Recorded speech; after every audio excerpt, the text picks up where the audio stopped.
Olá, Luiz. Então, hoje eu estou recebendo aqui um convidado, o meu colega, o Dr. Luiz Bin, que é professor da IMED comigo, é meu colega do corpo clínico do Hospital de Clínicas de Passo Fundo. Não dá nem para falar, né? Mas passou como residente comigo na clínica médica na gastroenterologia. E hoje a gente está aqui para falar de um assunto. Primeiro, eu queria agradecer a tua presença aqui, de ter se disponibilizado para isso, ainda mais nessa época da pandemia do coronavírus, né, Luiz? E você está no combate, na linha de frente aí. Então, para a gente falar um assunto totalmente diferente do que a gente está vivendo nesse momento em relação ao coronavírus. Muito obrigada pela tua disponibilidade de estar aqui e aceitar esse convite, esse desafio aí. Imagina, eu que agradeço, né, Raquel? Foi minha preceptora de clínica médica, depois continuei ali meus estudos e hoje somos, graças a Deus, colegas ali na IMED. Então, é uma honra aí a gente conversar sobre esse assunto que é tão importante, mesmo em tempos de pandemia. Estamos vivendo essas doenças que a gente enfrenta e continuam acontecendo. Então, esse tipo de discussão sempre é válido, sempre agrega, né? Hoje, o assunto que a gente combinou de conversar é sobre o uso das estatinas, que é um remédio utilizado e prescrito há muitos anos, em torno de 30 anos, para tratamento de colesterol elevado, para diminuição do risco cardiovascular. As pessoas podem começar a escutar, podem estar se perguntando por que uma hepatologista está falando de estatina, né? E, claro, tu é cardiologista, te convidei para me ajudar a falar desse tema. Mas na minha área, então, uma das coisas que a gente já comentou em outros vídeos é sobre esteatose, que é a gordura do fígado. E as pessoas que têm esteatose, muitas vezes são pessoas obesas que têm dislipidemia, né, tem colesterol elevado, tem triglicerídeos elevados, tem aumento do risco cardiovascular e muitas têm indicação de usar estatina. E estatina ela é muito prescrita e muitos pacientes, devido a várias notícias, informações que vêm na mídia, redes sociais, internet, eles têm medo de usar estatina. E às vezes eu recebo muitos pacientes dos próprios cardiologistas, que é um paciente que tem indicação de usar estatina, que suspendem antes de encaminhar para o hepatologista, porque tem ali uma elevação de enzimas hepáticas, de TGO e TGP, que automaticamente se atribui ao uso da estatina. Então, Luiz, eu gostaria que tu falasse um pouco assim, do uso da estatina na cardiologia, como é que tu vê essa droga, se tu usa, prescreve bastante ou não. O que tu acha do colesterol? É benéfico ou não é benéfico? Existe essa dúvida, né? Inclusive, existem acho que uns 2, 3 anos atrás, surgiu inclusive algumas reportagens nas revistas Veja, Isto É, sobre o benefício do colesterol, né? Então, gostaria que tu me comentasse um pouco isso na tua área da cardio.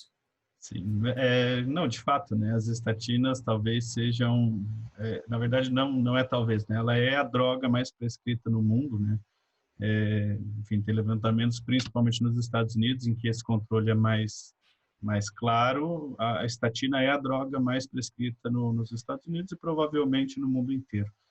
E de fato é uma droga que revolucionou muito a história, não só da cardiologia, mas de várias outras áreas, principalmente por causa das doenças vasculares de uma maneira geral, né? O infarto, AVC, a gente sabe que são doenças que a estatina teve um impacto muito importante, né?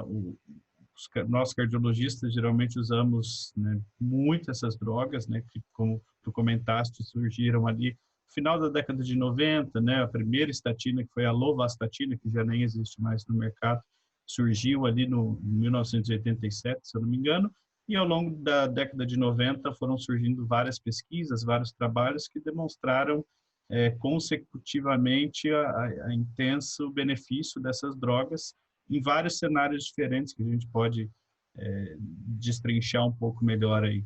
Mas, resumindo, né, são drogas que mudaram o panorama das doenças cardiovasculares. E por quê? Né? Onde que as estatinas agem, que elas trazem esse benefício tão claro e tão contundente?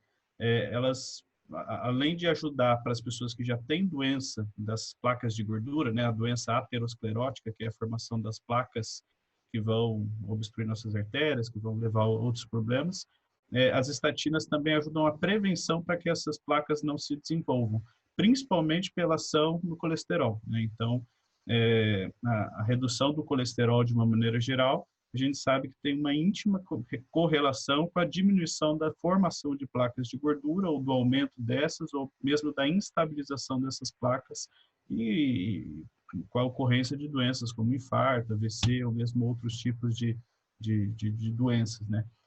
Hoje a gente tem tido uma imagem um pouco diferente, inclusive em relação a outros problemas de saúde. Então, a hipertensão, diabetes, a dislipidemia, as doenças de uma maneira geral, a gente sabe que elas acabam acometendo órgãos-alvo, outros problemas de saúde, dentre eles a própria esteatose hepática, né? E não é nada raro, extremamente comum a gente ter pacientes incomuns nos nossos consultórios, né? A esteatose hepática é muito presente nos pacientes que também têm os mesmos fatores de risco para as doenças cardiovasculares. Então, é bem comum esse encontro no consultório dos pacientes com esse tipo de situação. E essa questão é traga com bastante frequência pelos pacientes por causa do medo da questão do colesterol, enfim, né? E o colesterol, do colesterol e das estatinas, né? Mas o colesterol, de fato, assim, ele tem funções no organismo, é óbvio, senão não teria motivo para ele existir, né? Mas ele atua na formação das nossas membranas, ele é um precursor na formação de vários tipos de hormônios, vitaminas, enfim, mas tudo dentro de um certo equilíbrio e principalmente não só o colesterol é importante, mas o que a gente chama de lipoproteínas, que são as moléculas que carregam esse colesterol para os diferentes lugares do organismo, que são extremamente importantes. E a gente sabe que a gente tem alguns tipos de colesterol que tem um certo efeito protetor, mas a imensa maioria dos colesteróis, aqueles nos quais as estatinas atuam, eles têm um fator de formação de aterosclerose, de placas de gordura, que são o que de fato vão prejudicar. E é nesse ponto que o uso das estatinas é extremamente benéfico, né? Falaste também em relação ao medo de usar a medicação. A gente sabe que a chance de efeito colateral de estatinas, principalmente efeitos colaterais graves, é extremamente pequeno, né? A incidência de miosite, que seria uma inflamação muscular mais importante, ou mesmo de alterações hepáticas secundárias à estatina, é menor do que 0,5%. E mesmo nesse 0,5%, é uma pequeniníssima parcela que você tem que descontinuar a droga indefinidamente. Muitas vezes, com ajustes de doses, com trocas de medicações, você consegue contornar também esse tipo de efeito colateral. E aí pensando em alteração hepática, assim, eu te digo que é realmente muito raro, até é uma coisa que eu não tenho na cabeça qual percentual, né? Como a gente ia gravar hoje essa discussão, foi olhar qual que é o percentual realmente de incidência de eventos adversos, que é uma coisa que você não vê na prática clínica. Então, eu estava olhando aumento de enzimas hepáticas, então TGO, TGP, por uso de estatina pode acontecer, e é de entre 0,01% a 0,1%. E elevação grave, incluindo assim, insuficiência hepática, a pessoa tem um amarelão, enfim, é menos de 0,01%. É extremamente raro. Eu nunca tive nenhum caso desses pacientes, e olha que estou bastante tempo aí, né? Mais de 20 anos de formada. Eu tive, para não mentir, uma paciente que desenvolveu uma hepatite autoimune que parece ter sido desencadeada por estatina, que é um caso extremamente raro. Mas isso é incomum.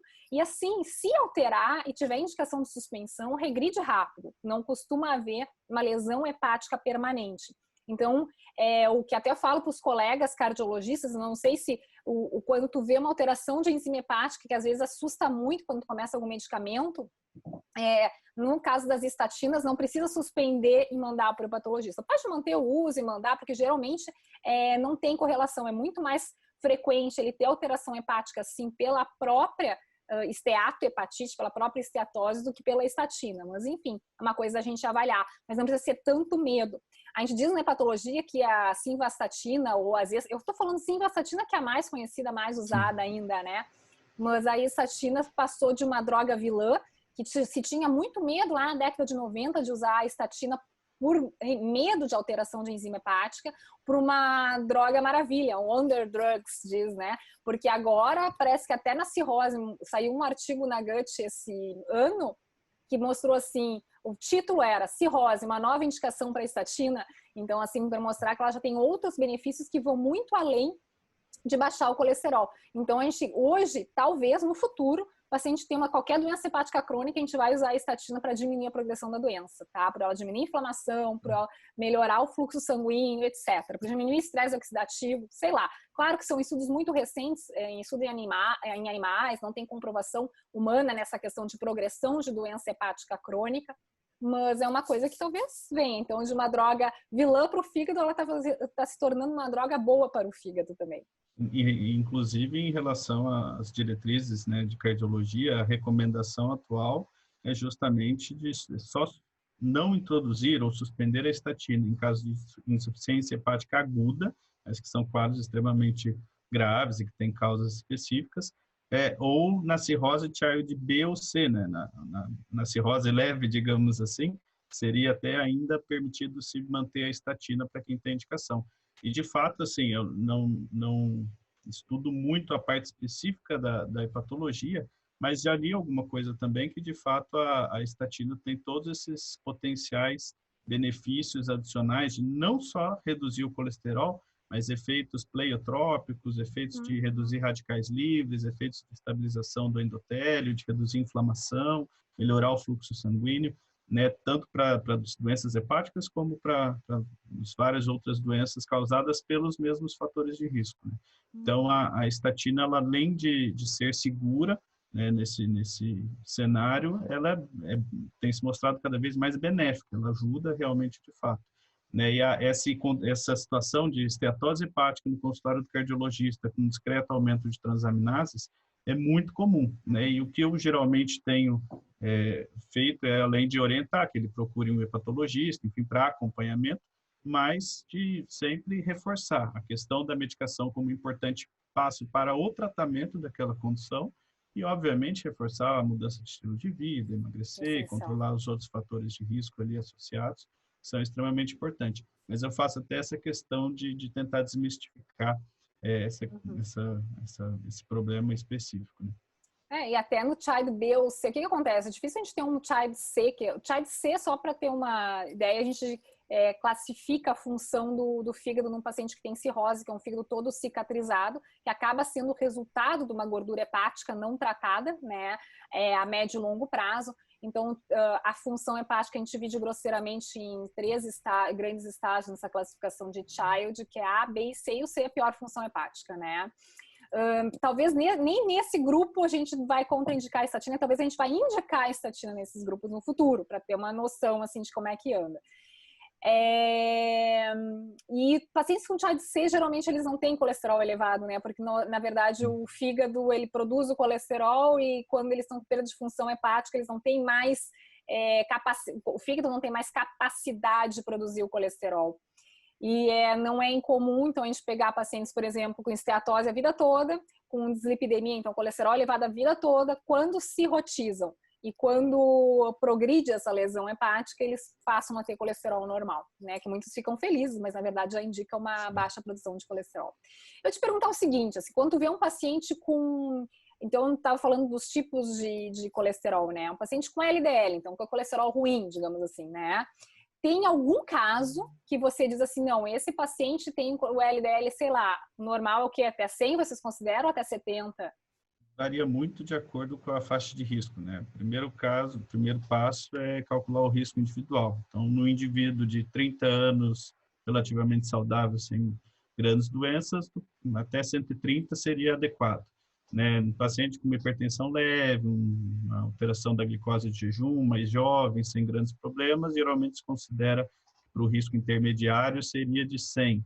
Né? Pacientes de alto risco, hipertensos graves, diabéticos graves, quem já tem doença aterosclerótica, né? Placas em carótidas, placas na aorta, enfim, doenças estabelecidas, assim, já tem placas de gordura, seria 70, e isso, o último extrato de risco, que seria o de muito alto risco, varia de diretriz para diretriz, mas abaixo de 50 ou 55, para daí quem já teve infarto, AVC ou doenças mais graves.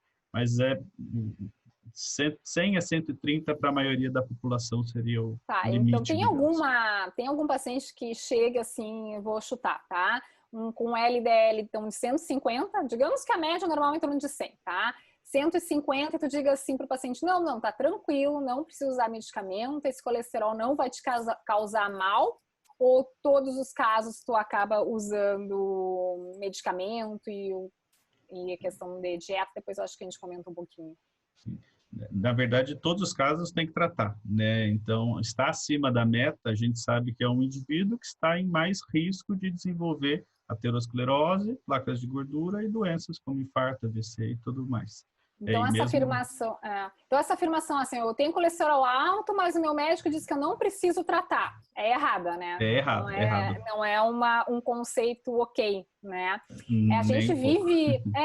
gente vive esse é um dos objetivos desse canal, para conversar sobre alguns assuntos que têm contradições na internet, porque a gente tem hoje uma liberdade de expressão muito grande, né? Mas cientificamente tem uma resposta só nesse momento. A gente até pode se equivocar, mas tem pessoas que colocam as opiniões pessoais e acabam, acho que, criando tipo uma bolha onde que eles acreditam naquele próprio conceito. Então, do ponto de vista médico, científico, hoje, é errado não tratar um colesterol elevado com medicamento quando indicado, né? Sim, é completamente errado, né? Porque a partir do momento que você está fora do seu ideal e você está em mais risco, como que eu faço para reduzir esse risco? Tratando. Óbvio, né? Em alguns casos leves, o tratamento inicial pode ser uma tentativa de se corrigir mudança no estilo de vida, praticar mais atividade física, corrigir a dieta, enfim. Mas até para isso, as recomendações é que você tenha um tempo, né, de 3 a 6 meses, dependendo do caso, se você não atingir a meta, aí medicação, né, para conseguir reduzir o risco. Essa questão que, de fato, a gente escuta muitos, até alguns colegas que adotam essa linha mais de um pouco de teoria da conspiração, enfim, em relação a estatinas e colesterol. Mas quando a gente pratica a famosa medicina baseada em evidências, que é utilizar o que a gente possui de artigos, trabalhos e pesquisas que são desenvolvidos pelos maiores centros do mundo inteiro sobre esse assunto, a quantidade de trabalhos que falam mais a favor do benefício da prevenção dessas medicações é extremamente maior do que de um possível efeito colateral, do que, porventura, alguma situação que ele não ajude tanto. Então, a verdade científica hoje as estatinas, quando bem indicadas, por pessoas que têm colesterol LDL, que seria o colesterol ruim, acima do normal, o benefício é evidente e claro. Né, para você ter ideia, né, geralmente, para o paciente que já tem doença estabelecida, então já teve infarto no passado, ou já fez colocação de stent, cirurgia de ponte de safena, ou já teve um AVC, enfim, já tem aterosclerose. O uso das estatinas na dose adequada reduz em até 40% a chance de novos eventos futuros. Né, para pessoas que não têm doença nenhuma, mas só têm colesterol acima do normal, caso extremamente comum no consultório. A gente consegue reduzir em até 20% a 30% o risco futuro também de ocorrer esses tipos de problema de saúde. Existem pessoas que têm colesterol elevado que não têm eventos? Existem, mas são minorias. E os motivos disso, enfim, são os mais variados e ainda a gente estuda. Mas a grande maioria da população que tem colesterol elevado está sob um risco muito maior de ter esses problemas de saúde do que as outras pessoas, né? Isso é bem importante de ficar Na muito minha claro. área da hepatologia, assim, pensando rapidamente, tem uma condição que a gente não se preocupa muito com colesterol elevado, que é quando a gente fala que é aquelas doenças colestáticas. Tem a colangite biliar primária, que aparece geralmente em mulheres acima dos 40 anos, que é devido à questão da própria colestase, ou seja, essa dificuldade de eliminação da bile, digamos assim. Eles podem ter um colesterol elevado que não é aterogênico, mas geralmente tratando a doença vai baixar esse colesterol, então a gente não se preocupa tanto nessa questão, mas na minha área assim, é uma única situação que me lembro disso, mas para a população como um todo, tipo a esteatose, que é hoje uma das doenças mais comuns de doença hepática e uma das principais causas de cirrose e transplante hepático no mundo, cursa com dislipidemia, e qualquer paciente com esteatohepatite, que é a inflamação no fígado por essa gordura associada ao colesterol elevado, a gente vai dar tratamento com medicamento. E a ideia que eu tenho, até queria que tu comentasse, que o colesterol elevado tem um componente genético muito forte, né? Então, às vezes, mesmo que a pessoa tem uma alimentação com pouca gordura animal, que é a gordura principalmente que aumenta o colesterol, muitas vezes não consegue reduzir esse colesterol de maneira adequada, diferente dos triglicerídeos, né? Que tem um componente dietético muito forte, às vezes diminui o consumo de carboidratos, já baixa a níveis normais mesmo, triglicerídeos bem elevados. O que tu me fala sobre isso na tua prática, enfim? Sim, na verdade, a gente tem dois grandes, essa questão genética, né? A gente tem dois grandes grupos, né? Tem um grupo que, de fato, tem doenças geneticamente determinadas, né? A hipercolesterolemia familiar, nas formas homozigótica, heterozigótica, mesmo alguns tipos de hipertrigliceridemia ou mesmo alterações mistas de triglicerídeos e colesterol, enfim, mas que tem mutações genéticas por trás, que passam de gerações para gerações, são doenças extremamente graves, agressivas, muitas vezes as pessoas têm infarto em idades precoces, mas é uma minoria, de 5 a 10%. A grande maioria, existe uma influência genética na questão da elevação ou não do colesterol. Mas essa influência é bem importante por isso, porque existem pessoas que às vezes são magras, não têm uma doença genética grave por trás, mas que a família tem vários membros que têm, de fato, colesterol elevado, e mesmo a pessoa tentando se cuidar, muitas vezes ela não consegue manter níveis adequados de colesterol. Essa pessoa está sob risco de ter problemas futuros? Sim, se ela tem colesterol elevado, mesmo tentando adotar uma dieta adequada e tudo mais, pode ser que ela esteja em risco, que ela precise de medicações. Então, esse conceito da influência genética é bem importante. A gente sabe que a dieta, quando corrigida, ela reduz de 10% até no máximo 20% o LDL basal. Então, a gente sabe que a dieta tem um potencial para corrigir, mas não é o mesmo potencial da medicação, por exemplo. A medicação seria muito mais eficiente nesse ponto. Não que não deva fazer, né? A dieta, a atividade física, que elas têm benefícios que vão muito além de só esse valor. Mas pensando na questão da redução do colesterol, a dieta ela tem um limite que para aí na parede da influência genética, da tendência da pessoa, de fato, de ter o colesterol um pouco mais alto, um pouco mais baixo. Luiz, eu acho que o nosso objetivo até foi atingido, assim, não sei se tu pensou em falar alguma coisa mais que tu acha importante, mas antes de terminar eu queria te comentar uma frase, assim, que eu escuto muito, mas doutora, tem colesterol alto, vou começar um remédio, vou ter que tomar remédio a vida toda, eu não quero tomar remédio a vida toda, não gosto, mas olha a bula daquele remédio, tem muito efeito colateral, né, vai fazer mais mal do que bem. O que tu diz para esses pacientes que te falam isso, assim? Eu falo que sim, provavelmente vão ter que tomar o resto da vida. É muito raro, principalmente colesterol e estatina, é muito raro a situação que a gente retira a medicação. Geralmente o tratamento é contínuo, até porque a doença do colesterol alto, né, que é a dislipidemia, assim como a hipertensão, o diabetes, a própria esteatose, são doenças crônicas, né? Uma vez que você iniciou o tratamento para uma doença crônica e ela controlou, se você suspender o tratamento, a tendência é que a doença volte a ficar descontrolada. Então, para todas as doenças crônicas, e o colesterol, a dislipidemia se incluem nisso, uma vez iniciado o tratamento, a tendência é manter a medicação o resto da vida, ou com ajustes, enfim, mas que se mantenha o resto da vida para evitar que ela se descontrole lá na frente, né? Alguns não gostam muito, mas a maioria acaba entendendo. É engraçado, assim, é engraçado esse conceito que a gente tem que mudar, porque se a gente chega para eles e diz assim, se tu tomar uma xícara de chá preto todas as noites, vai ser bom para tua saúde. Ninguém questiona, todo mundo acha bom, enfim, mesmo que não tenha benefício comprovado. Agora, um medicamento parece que tem uma ação mais imponente, que as pessoas ficam com medo.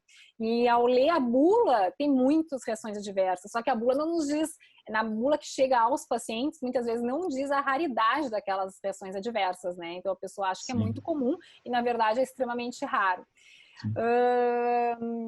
Então, acho que é isso, Luiz. Muito obrigada. Espero que as pessoas escutem, compartilhem esse vídeo e comentem também, né? Para a gente poder fazer novas discussões sobre os assuntos que interessam para a população, para os pacientes, enfim.